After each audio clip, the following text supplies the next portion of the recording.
चलिए, परसेंटेज की अपनी क्लास चल रही थी और परसेंटेज में शायद 3 क्लास हो गई हैं और आज की क्लास है चौथी। तो परसेंटेज में हम लोग बहुत वेराइटीज ऑफ क्वेश्चन जो है ना, जो रिसेंट में एसएससी ने पूछे वो सारे क्वेश्चंस और अलग अलग एग्जाम में जो पूछे गए हैं वो सभी क्वेश्चंस में कर रहे थे हम लोग, जिसमें से ये और कुछ क्वेश्चंस मैं आपको घर के लिए भी दिए था कमेंट, लेकिन बहुत कम लोगों के आए हैं। देखिए, अगर कोई चीज आपको नहीं समझ में आ रही है तो कम से कम वो आप पूछिए, और अगर आपको समझ में आ गया है तो फिर आप आंसर देना शुरू करिए, है ना। ये क्वेश्चन जैसे एक सामने आया आपके, तो बहुत बहुत बहुत ही आसान सवाल है और बहुत प्यारा क्वेश्चन है। इस क्वेश्चन को करने का बेस्ट तरीका, और बहुत कम समय में अगर आपसे पूछा जाए कैसे कर सकते हो, तो मैं बोलूंगा कि दो चीजें मिलकर जहां पे बनती हैं वहां पे लगाते हैं हम क्या, एलिगेशन। और एलिगेशन इसके लिए सबसे बढ़िया होगा।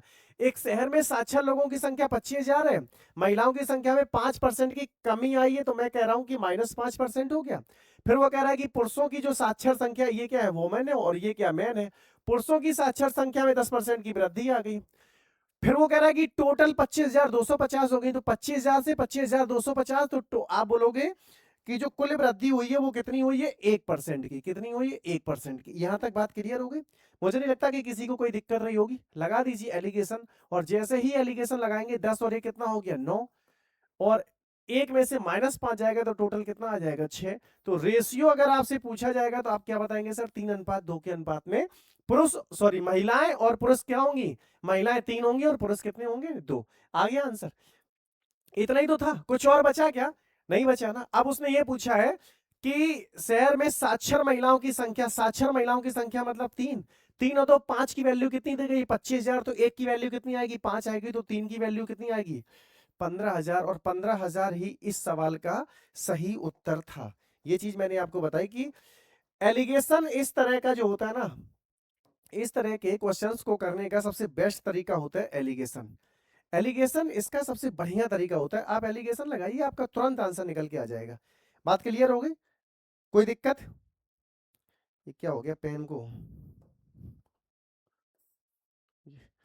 15,000 इस सवाल का सही उत्तर होगा। मुझे लगता है कि आंसर आ गया होगा, कोई दिक्कत नहीं रही होगी। आसान सवाल था। मैंने बोला ना कि जहां दो चीजें मिलकर एक बन जाए तो वहां पर alligation is the best solution. Alligation से अच्छा मुझे नहीं लगता कि कोई और टॉपिक होगा। उसने जो जो दिया गया था मैंने वैसे ही करता चला गया। उसने क्या दिया कि 5% की कमी आई किसमें, महिलाओं की साक्षरता में, और 10% की वृद्धि हुई पुरुषों की साक्षरता में। टोटल 25,200 हो गए। तो 25,250 में 25,000 से 25,250, तो 1% की वृद्धि। एलिगेशन लगाया 3:2 के अनुपात में पुरुष और महिलाएं आ गई।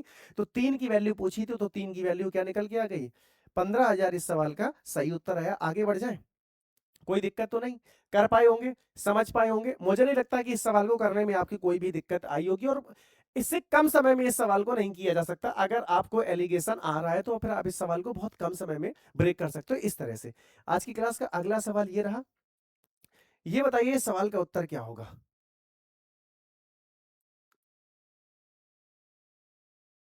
देखो, इन सब सवालों को करने का आपके पास तो एक तरीका है ही, और कुछ कुछ कॉन्सेप्ट आपको आते हैं, लेकिन क्या जो कॉन्सेप्ट आपको आ रहे हैं उनसे बात बनेगी। क्योंकि ये क्वेश्चन सीजीएल एसएससी ने, और इवन अभी रिसेंट में जितने भी एग्जाम हो रहे हैं ना, लगभग लगभग हर एग्जाम में इस तरह का सवाल पूछा गया है। तो इस तरह के सवाल को करने का मुझे लगता है कि बेस्ट मेथड मैं आपको बता रहा हूं। पहले तो हम इसको समझ लेते हैं कि बेसिक से कैसे करेंगे, और इसके बाद इस सवाल को करने का मैं आपको एक ऐसा कॉन्सेप्ट बताऊंगा कि आप क्वेश्चन को देखते ही बहुत कम समय में सवाल, ऐसे इस तरह के सवालों को आप ब्रेक कर पाओगे, जहां पे वो ये कह दे कि पहले हमने इतना मंगाया था, बाद में इतना हो गया, उसने ऐसा कर दिया। मतलब क्वांटिटी जब आपस में चेंज हो जाती है, पहले हमने कुछ मंगाया था अभी कुछ हो गया, तो क्वांटिटी जब आपस में चेंज हो जाए तो उन तरह वैसे सवालों को करने का क्या तरीका होता है, पहले बेसिक समझ लेते हैं। क्या, एक बेकर ने 10 किलो प्रीमियम आटा, प्रीमियम आटा, ये मैं लिख रहा हूं पी, और ये लिख रहा हूं आटा, और कुछ अतिरिक्त किलो मानक आटा।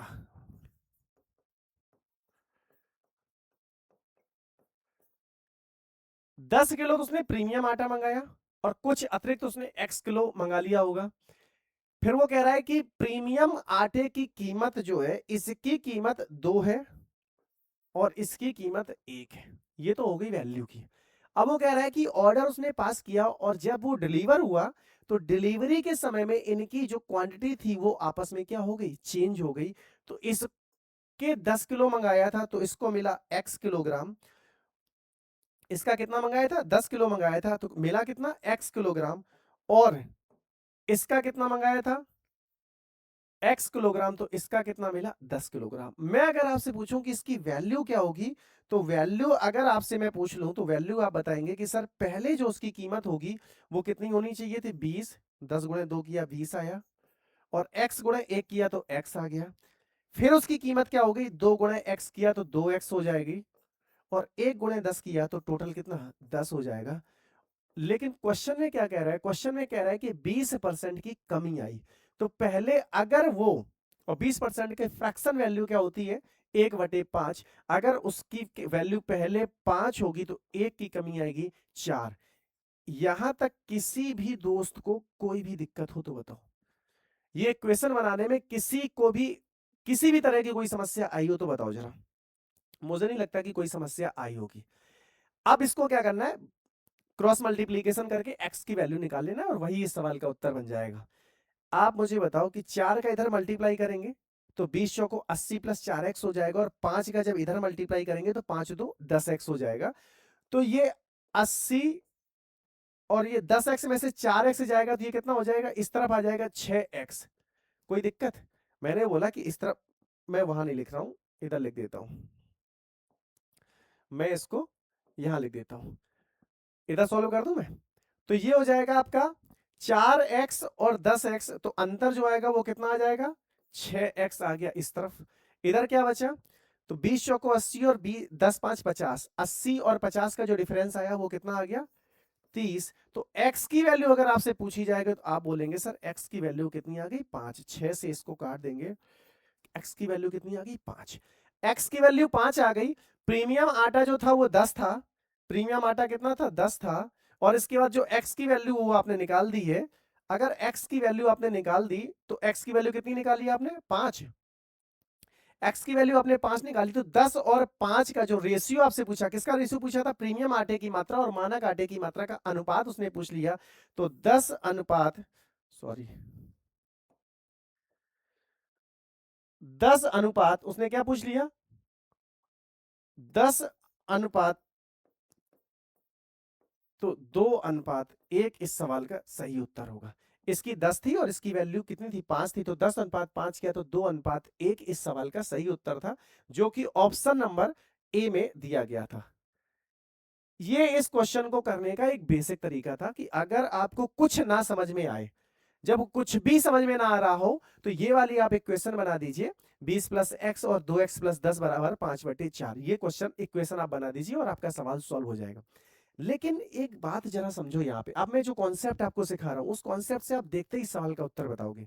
आप मुझे ये बताओ कि प्रीमियम आटा 2 रुपए था, मानक आटा 1 रुपए था। जब इनकी क्वांटिटी आपस में बदल गई, क्वांटिटी आपस में बदल गई, तो बिल क्या हुआ, बिल कम हो गया। बिल क्या हो गया, कम हो गया। बिल अगर कम हो गया इसका मतलब सस्ती वाली चीज आपने ज्यादा खरीदी और महंगी वाली चीज आपने कम खरीदी, यही मतलब हुआ ना।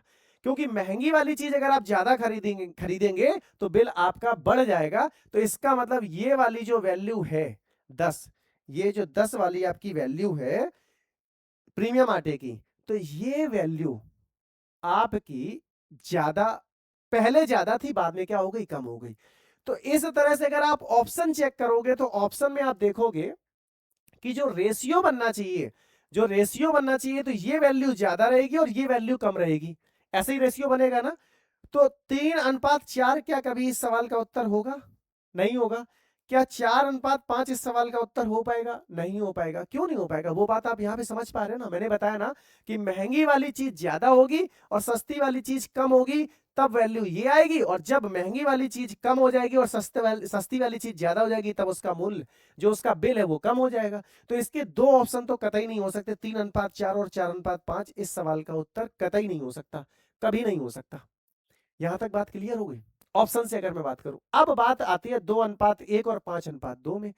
तो यहां पे अगर आपका पहला ऑप्शन 2:1 है, मैं ऑप्शन से करना सिखा रहा हूं, पहला अनुपात अगर आपका 2:1 है तो 2 की वैल्यू 10 है तो 1 की वैल्यू 5 होगी। तो 10 और 2 20 और 5 1 5, 20 और 5 कितना हो गया? 25 हो गया। और ये 10 गुणे 1 हो जाएगा तो 10, और ये 10 और कितना हो गया? 20 हो गया। तो ये जो अनुपात आएगा वो 25:20 आएगा। और यहाँ पे जो रेशियो आ रहा था वो 5:4 आ रहा था। क्या ये 25 और 20 5:4 के बराबर है कि नहीं है? है। तो इसका मतलब 2:1 इस सवाल का सही उत्तर है। अगर ये नहीं होता तब क्या करते? तब कहते सर हमें 2 ऑप्शन चेक करने पड़ते। अरे मेरे भाई, 2 ऑप्शन थे, अगर एक नहीं है तो दूसरा ऑटोमेटिक उस सवाल का उत्तर हो गया कि नहीं हो गया? कॉमन सेंस है कि नहीं है? तो मुझे लगता है कि अगर आप चाहो तो इस सवाल को, ये वाली बात अगर आपको समझ में आ गई, सस्ती और महंगी वाली अगर बात आपको समझ में आ गई, तो पहले वो ज्यादा प्रीमियम आटा ज्यादा होगा और ये वैल्यू कम होगी, बाद में ये वैल्यू कम हो जाएगी और ये वैल्यू ज्यादा हो जाएगी। ये बात अगर आप समझ गए तो ऑप्शन से आप इस सवाल को झटके में कर पाओगे। और अगर वो बात आपके नहीं समझ में आ रही तो बार बार रिपीट मोड पे देखो, आपको समझ में आ जाएगी। क्योंकि इस तरह के बहुत सारे सवाल एसएससी ने बार बार पूछे। तो अभी नहीं तो बेसिक मेथड मैंने आपको दिया है कि इस तरह से आप इस सवाल को आसानी से सॉल्व कर सकते हैं। आगे बढ़ जाए। ये देखिए आ गया चुनाव वाला सवाल। चुनाव वाला सवाल ऐसा कोई एग्जाम नहीं बना जिसमें चुनाव वाला क्वेश्चन आता ना हो। बताओ इस सवाल का सही उत्तर क्या होगा? देखो, इस तरह के सवाल में कभी भी फंसने की जरूरत नहीं है। कभी भी जैसे ही सीरीज में चलता रहे क्वेश्चन, तो सीरीज में जब क्वेश्चन चलता रहे तो आप भी उसी सीरीज में चलते रहेंगे, आंसर आपका तुरंत निकल आएगा। और आपने पहले उसका इतना परसेंट निकाल लिया, बाद में उतना परसेंट निकाल लिया, इस तरह से कर लिया, तो फिर आप क्वेश्चन में फंस जाओगे। सीरीज वाले क्वेश्चन में आप डायरेक्ट चलते रहिए। शेष का ये इतने इतने इतने वैध हो गए, इस तरह के क्वेश्चन जैसे मैं ये करवाने जा रहा हूं।